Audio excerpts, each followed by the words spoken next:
Newspapers are the window to the world for the communities they serve, venues for public discussion, marketplaces for commerce, and a source of entertainment. They share in the failures and successes of their communities, and ultimately in their growth. Few newspapers exemplify the newspaper-community relationship better than the Evansville Courier. Lawyer William Newton published the first Courier on January 7, 1845, 2 years before Evansville received its charter. Indeed, Evansville and the Courier have grown together. The newspaper went through repeated ownership and name changes during the first 20 years before the Courier name stuck. Well, there actually are 2 Couriers and lots of things in between. The first Courier began around the year 1845. Courier was a common name in the Ohio Valley for papers that supported the Democratic Party, particularly President Polk and Jacksonian Democrats. There was a Courier in Louisville, for example. But that paper lasted perhaps a year. Between that time and perhaps a bit earlier and 1865, there was a series of relatively short-lived newspapers that were affiliated with the Democratic Party. Charles Denby, who would have a cigar named after him and serve as U.S. Minister to China, was among investors who brought back the Courier name. Newspapers attracted lots of enterprising young men to towns like Evansville.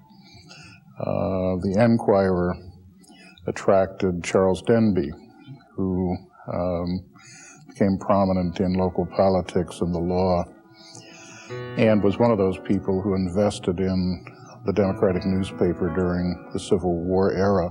In the early part of 1865, after the short-lived effort with the Times, which was renamed something else, a group of investors, including Denby, organized a paper which they called the Courier, and it began to publish a daily and a weekly edition.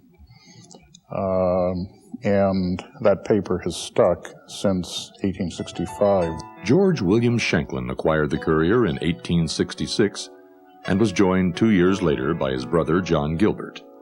Both were involved in Democratic politics and catered to their Democratic audience.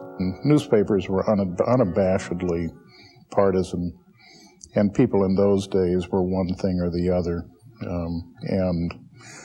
And so they bought their newspapers not according to whether it appeared in the morning or the afternoon, but rather which party it supported. The Shanklins held the Courier with a brief interruption in ownership until 1897, when the widow of John Gilbert Shanklin sold it to a group of prominent investors. Henry Murphy, Percy Carroll, and Howard Rusa acquired the Courier in 1897 from the widow of John Shanklin, according to the source I consulted. And all of these people, of course, became interested in Evansville affairs, particularly Howard Rusa, who served, among other things, as a member of the school board of Benjamin Bosse. And of course, the school is named in his honor. Politics was at the heart of the next ownership change. It came during the turbulent period of Prohibition and Red Scare labor upheavals. The Courier grew increasingly restless with Bosse's leadership. There were concerns about particularly allegations of vote buying.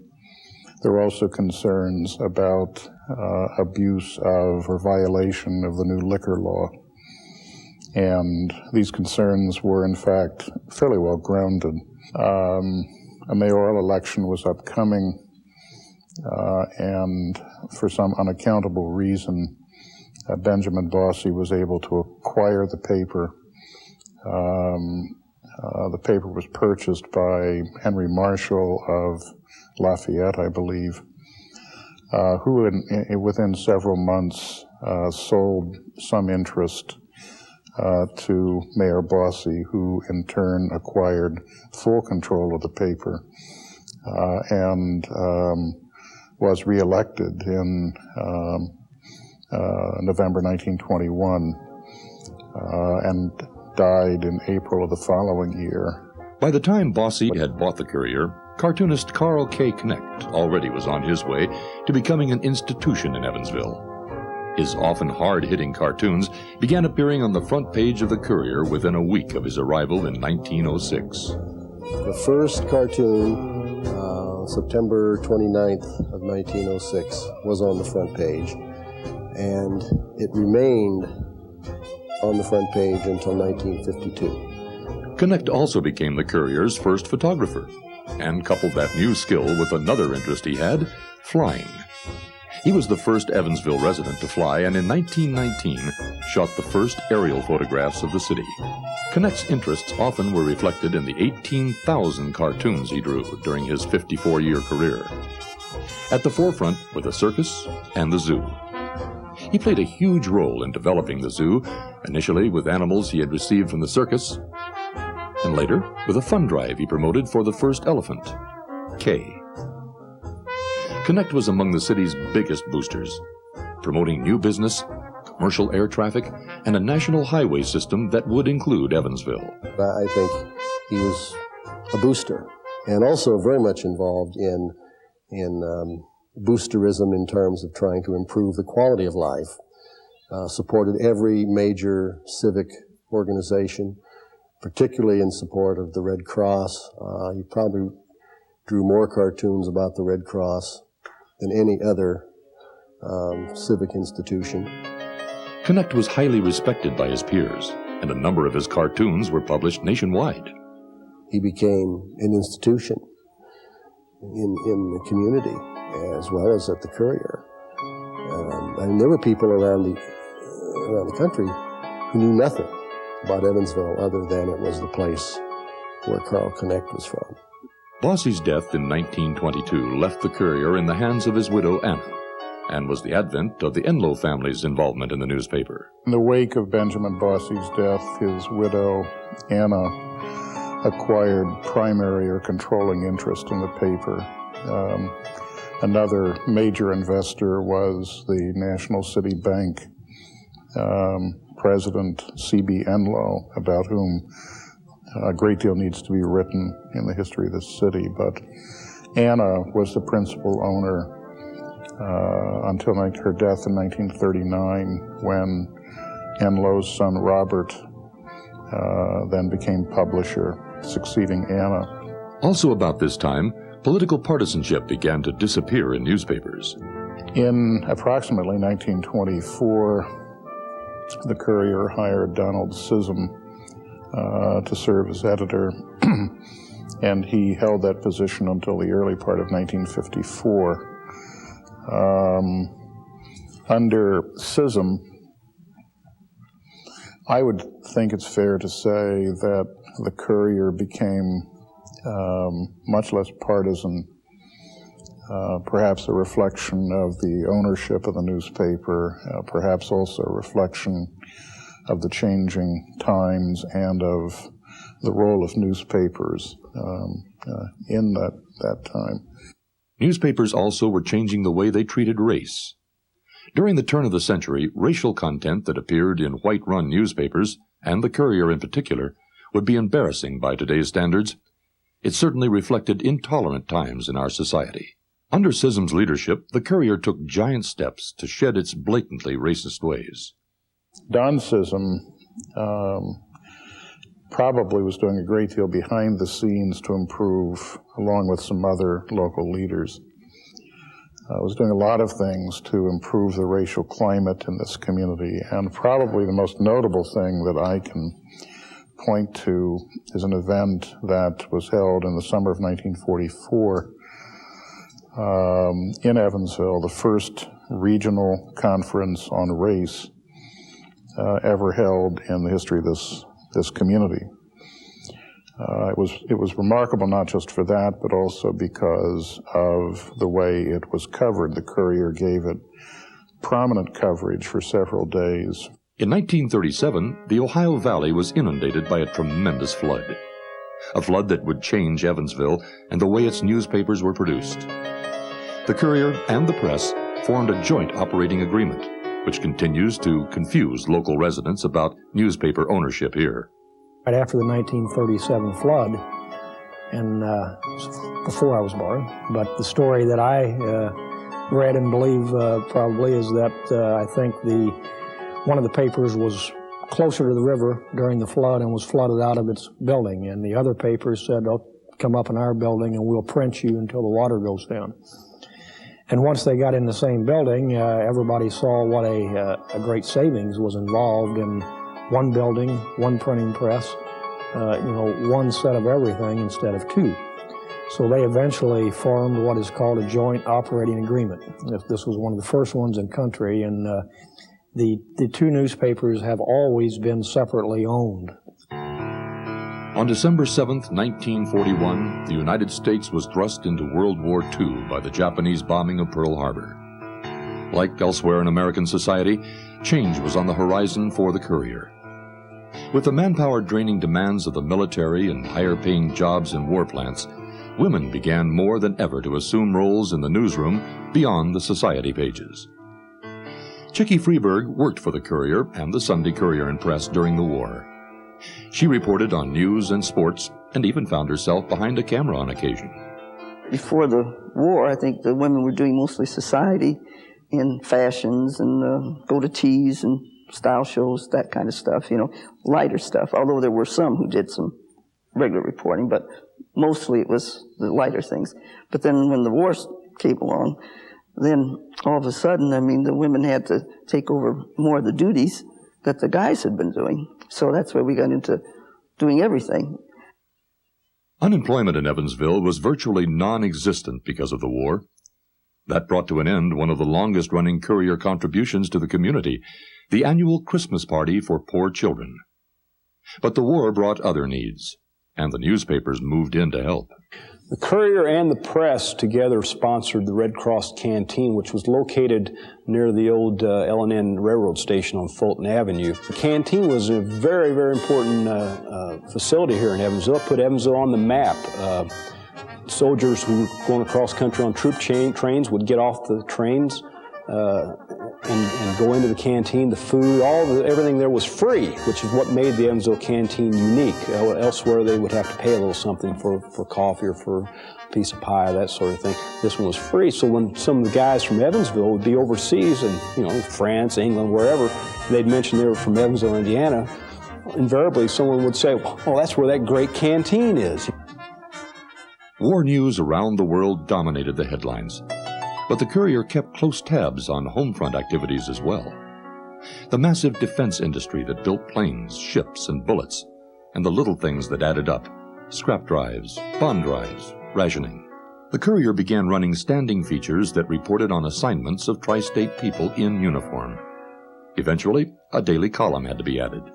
They also ran another standing feature, which was a casualty list, and it told the tri-state people who were killed or wounded or prisoners of war or missing in action. And they started out kind of as a trickle, the early part of the war. Then after June 6, 1944, when we invaded Normandy, that list grew dramatically.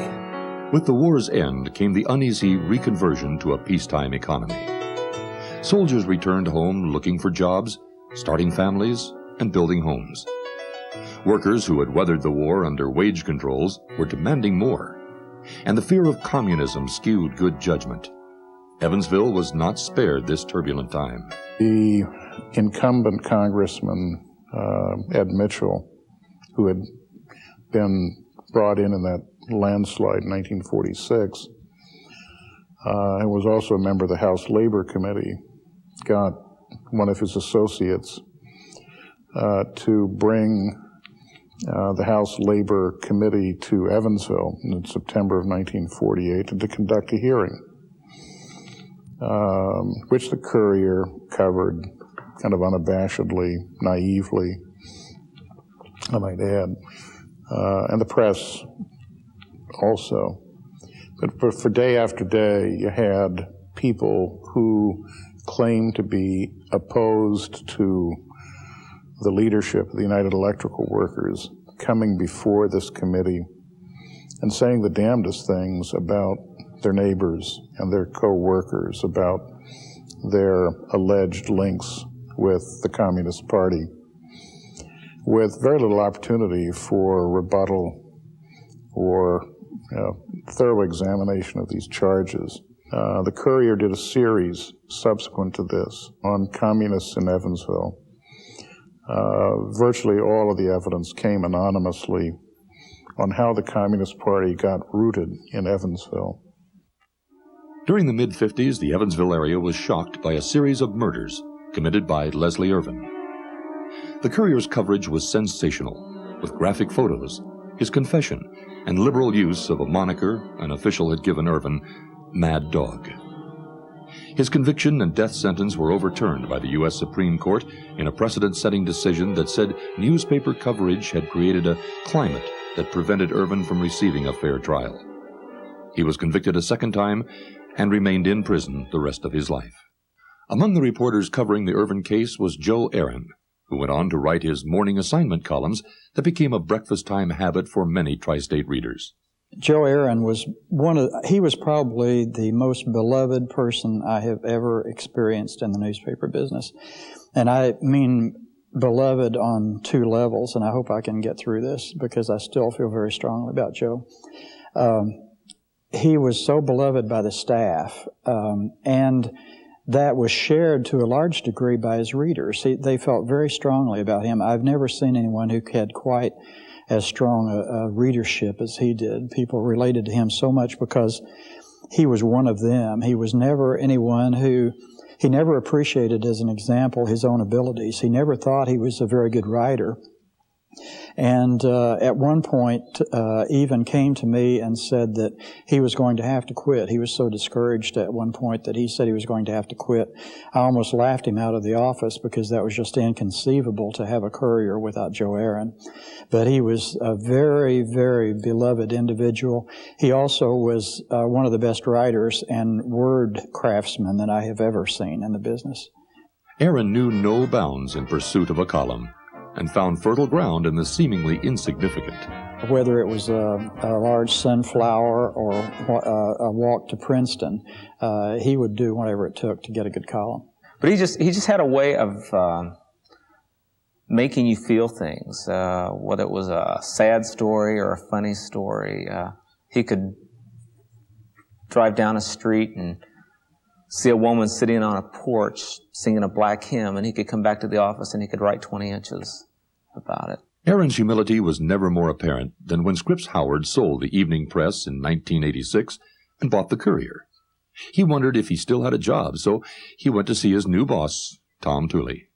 Joe came over to see me one day, and his opening response was, "Do I have a job?" And I like to fell out of my chair because my opening response to him was going to be, "Joe, how much money do you need?" October 27th, 1986, already was a stressful day. The staffs of the two newspapers were settling in under new ownership and management. Some were working for what had been the competition. Then, tragedy struck. Joe Aaron, at age 57, was struck down by a heart attack and died. If I could have sat down then and said, "Okay, today is the first day of the new operation. What's the worst thing that could happen to us today? In my worst nightmare, what is the worst thing that could happen in this operation?" It would have been Joe Aaron dying of a heart attack in the newsroom, which is exactly what happened at noon the first day.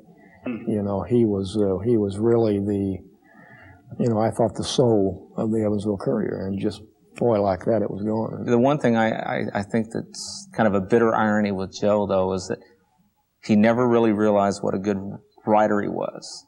And people would tell him that, "Joe, you could go on and go to great things and go on to big city newspapers," and he stayed here in Evansville.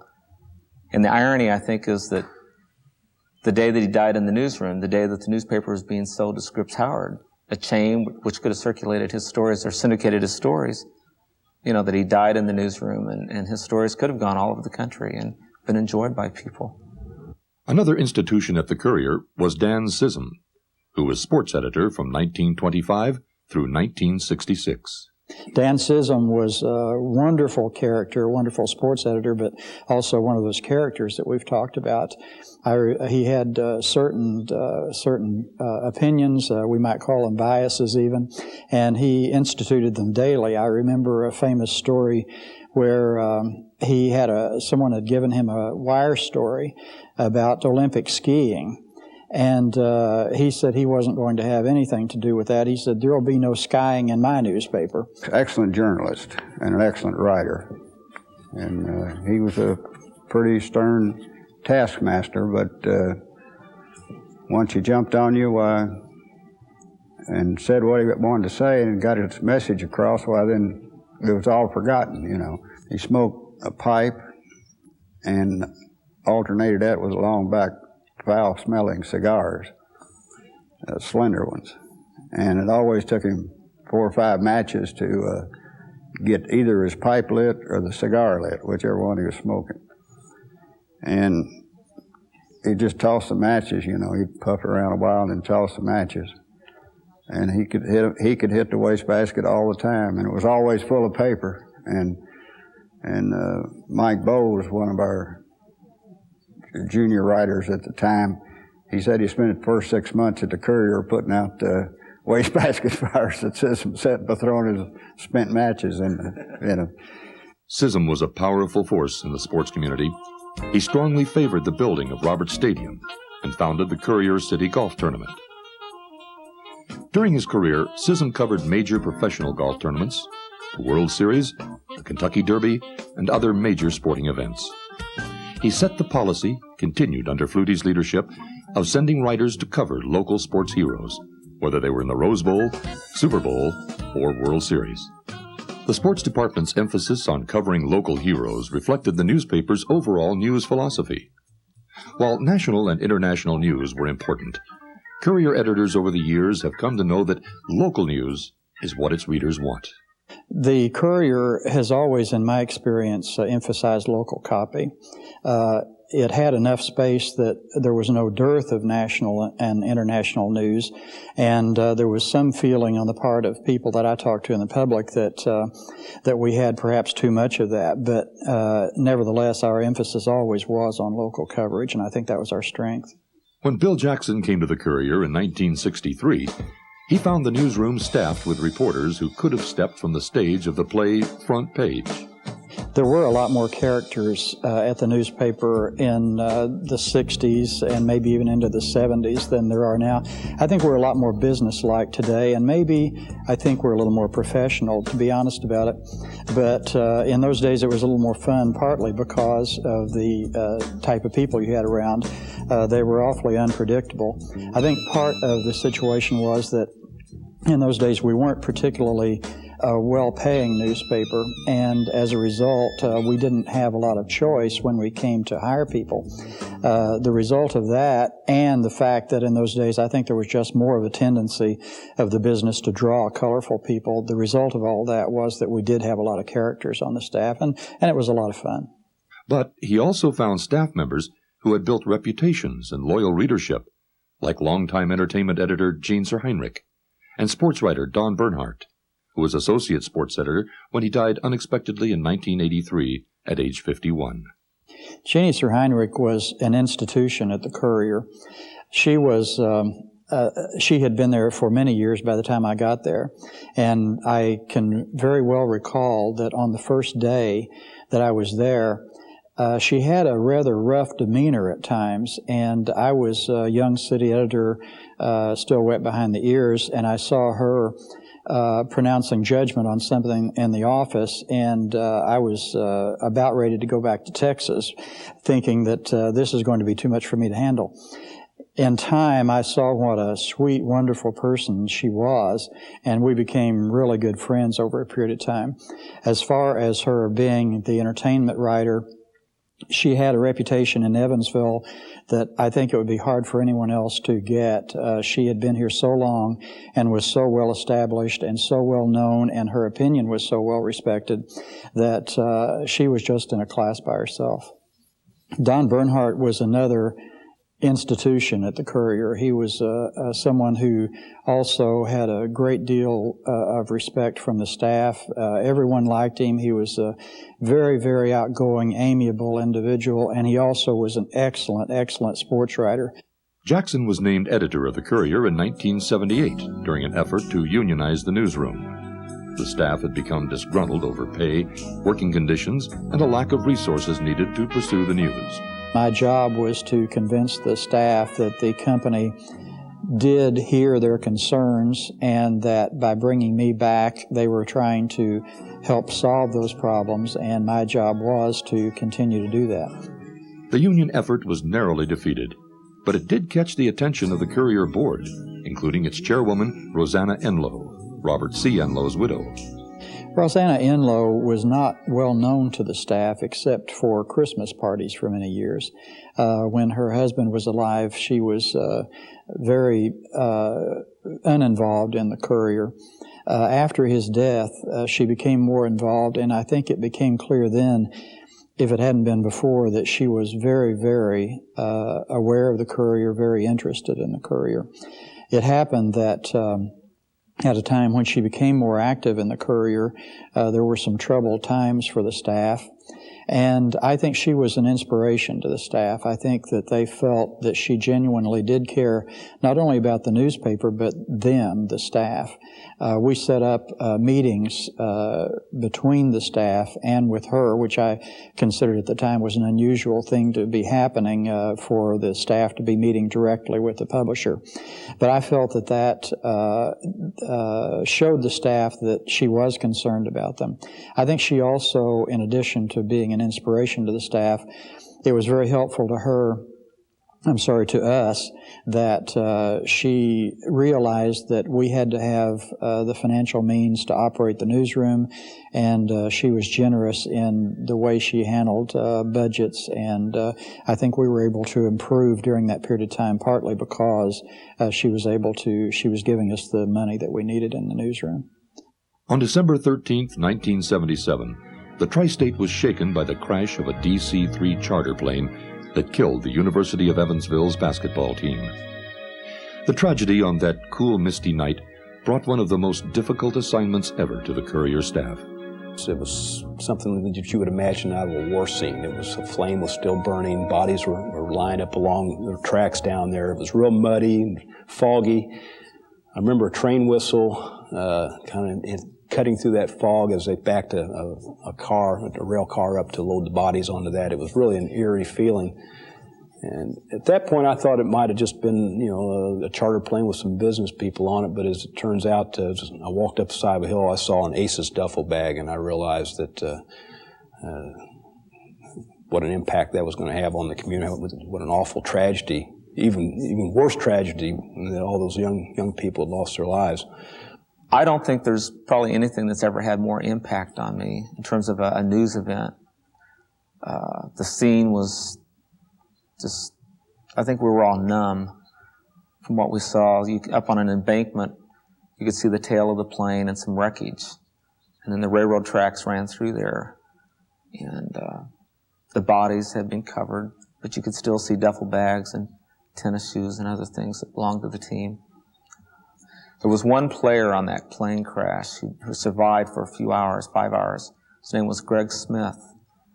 And years later, on the 10th anniversary, I interviewed his parents, drove over to Illinois and talked to them about that night. And I can still remember his father crying as he was telling me they had driven several hours to get to Evansville that night, not knowing if their son was alive or dead. They went to the morgue downtown and thinking that he was dead, and they were told he's alive. And that he was at Deaconess Hospital. And his father said that they got to the hospital when they could finally find it. They didn't know where anything was in Evansville. And they got to the hospital, and their son had died 5 minutes before. So talking to families and people who've gone through something traumatic like that is very difficult, because you have to show compassion, and you just have to feel what they're going through and be very careful in how you ask questions. Lessons the Courier staff learned in covering the Aces plane crash served it well when major stories broke in following years. The murder of the Patrick Gilligan family, the slaying of former Mayor Russell Lloyd, and the crash of a C-130 military plane. The January 25, 1978 blizzard that crippled the tri-state presented the newspaper with new challenges in gathering and delivering the news. It also found the Courier staff stranded in the office. The reporters did an incredible job, I thought, getting the information together, calling police and people all over the tri-state, getting information on the storm. But once the paper was put to bed, it came time to kind of bed down in the newsroom, and I still remember people sleeping every which way, on desktops, against radiators. Some of us slept and some of us didn't. The whole staff was going to meet at the Peephole Tavern for breakfast, and Rich and I braved the wind to get down there and found that we were the only two there. We couldn't imagine where everybody else was. So we presumed that they had made it to the executive inn, so we're darting in and out of doorways down Main Street trying to stay out of the wind, and finally inched our way to the executive. We found that we, again, were the only Courier staff members there, so we had our breakfast and then inched our way back to the office trying to avoid the cold. When we got back there, still the rest of the staff, mainly it was some of the sports writers, weren't around. We learned that they had gotten about a half a block, got too cold, darted into the YWCA and became the first males ever to sleep at the YWCA. They got a hot breakfast and a warm bed, and I was rather jealous of them after hearing their story. In 1986, the Courier, after more than 140 years of local ownership, was sold to the national chain Scripps Howard. In order to buy the morning paper, Scripps Howard had to sell the evening press it had published in Evansville since 1906. Well, I think there were a couple of things that really led to the change of ownership that took place in 1986. One of the things I think clearly was that we had all come to the place where we knew that we needed a new facility. We needed a new building. We needed new presses. And I think there was maybe some reluctance on the part of the Courier's owners at the time into getting into that big of a capital expense. On the other hand, the press's owner, which then was Scripps Howard, was very anxious to get into the morning market. Former rivals suddenly became allies in the Courier newsroom. The alliance was uneasy at best. It was really a very traumatic, stressful time. You know, you had two newspapers who basically were extremely aggressive rivals and had been for years. People didn't particularly like each other at the other newspaper. And all of a sudden, ownership changed, editors flip-flopped, people flip-flopped.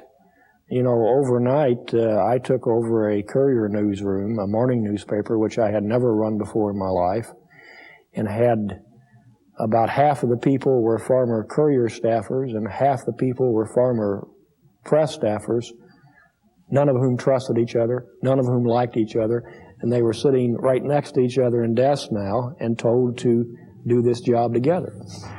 Changes in the local newspaper industry continued, highlighted in 1990 by the completion of a new $25 million headquarters and printing facility at Walnut and Heidelbach.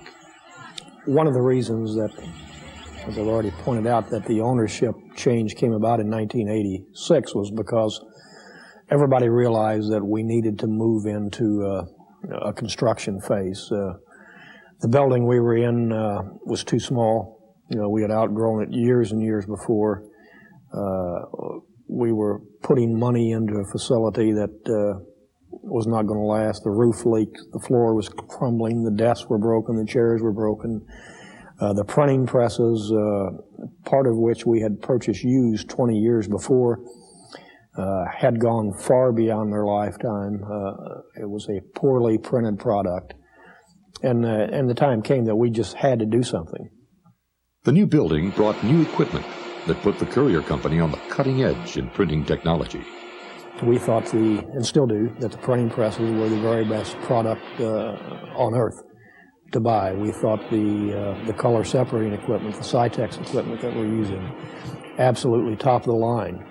And we were able to purchase this kind of equipment that really put us on the cutting edge of newspaper technology. And I think it's showing up in our product today and showing up in a lot of the things that we're doing.